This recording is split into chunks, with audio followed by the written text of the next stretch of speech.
Halo Pak Prabowo Subianto, perkenalkan saya Rega Felix. Saya bukan orang partai, bukan ketua ormas.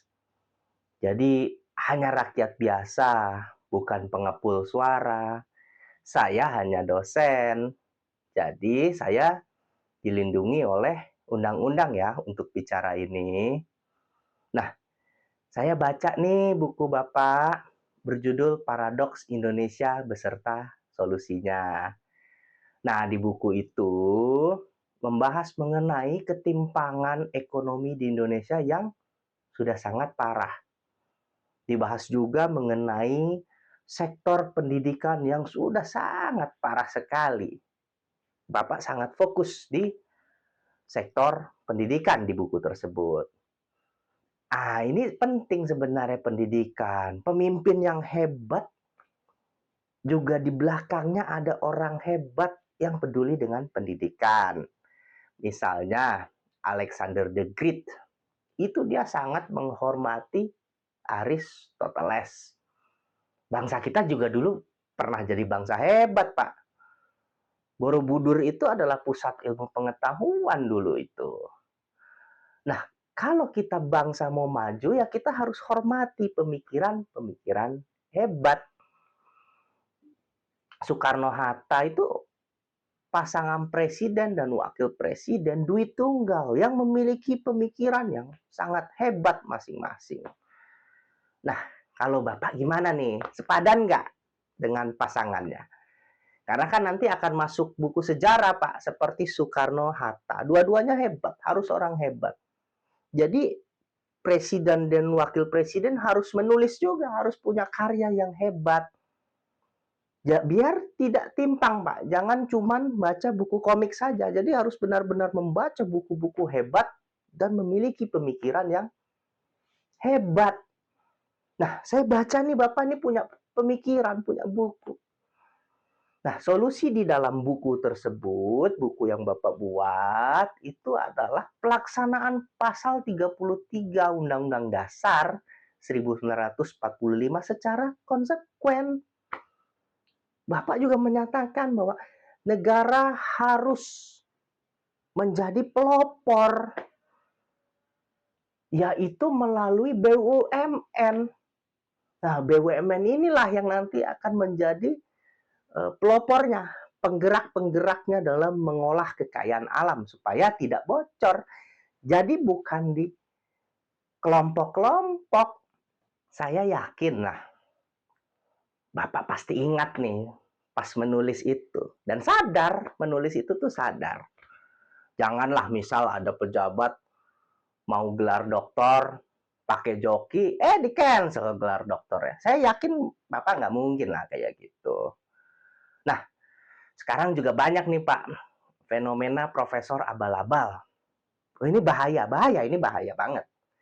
Makanya saya bantuin nih Bapak nih supaya kita berantas lah profesor abal-abal. Nih, saya gugat nih waktu itu. Nah, akhirnya dibuat tuh setelah itu tuh ada peraturan menteri, Pak. Peraturan menteri pendidikan dan Permendikti lah, Pak.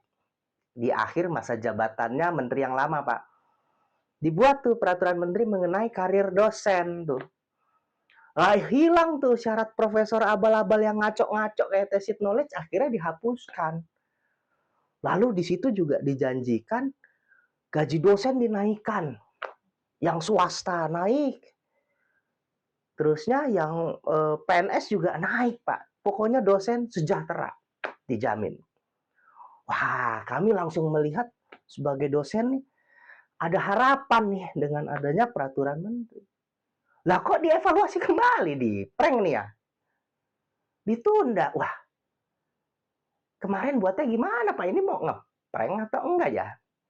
Ini bercanda atau bukan? Kok dosen dimain-mainin sih? Dikasih harapan palsu atau tidak nih? Sampai nggak ada anggarannya atau apalah. Nah, ini bercanda atau enggak ini Pak? Masa iya nih S3 harus jadi ojol sih? Nah, belum lagi nih ada yang gaji cuma 300.000. Nah, ini maksudnya apa ya Pak? Saya bingung nih. Masa ya? kayak begitu bener ya? Pas saya rasain bener ternyata. Nah, ini ngeledek, ngeprank, atau apa ini Pak? Saya bingung nih.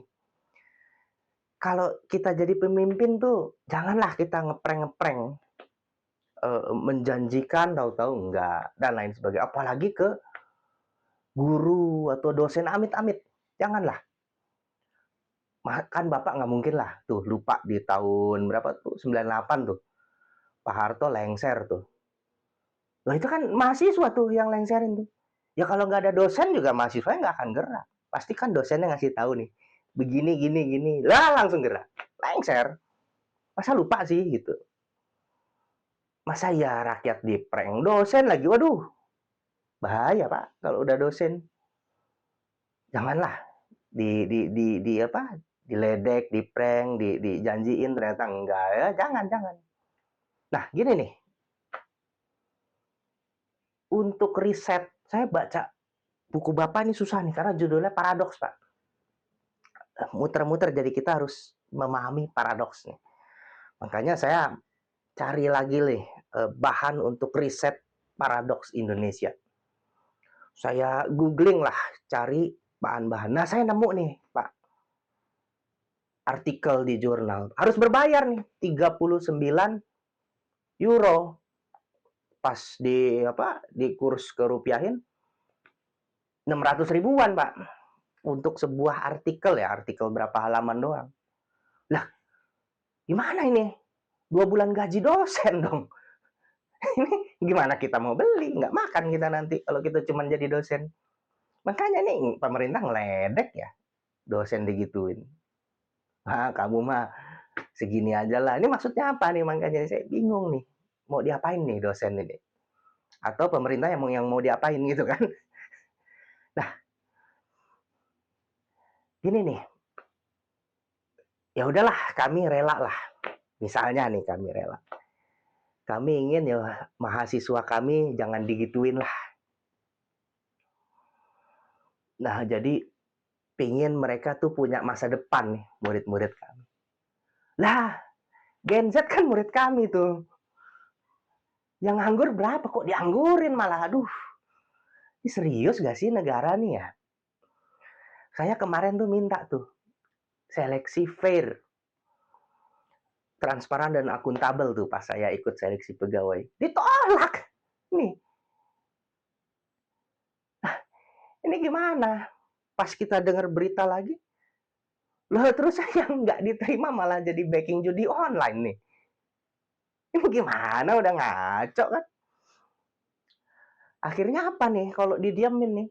Orang-orang pinternya pada kabur. Nih, ribuan tiap tahun. Ya dipikirin dong. Tuh. Ini orang-orang pinter nih.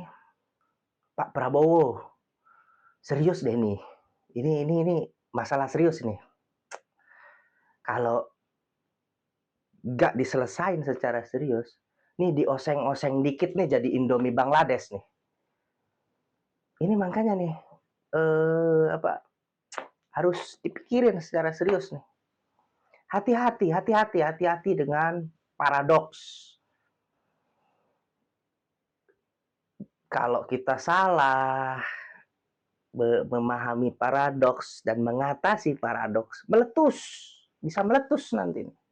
Nah, makanya selesaikanlah benang kusut ini nih. Urus dulu nih yang dosen sama guru nih. Jangan di prank. Amit-amit bahaya nanti.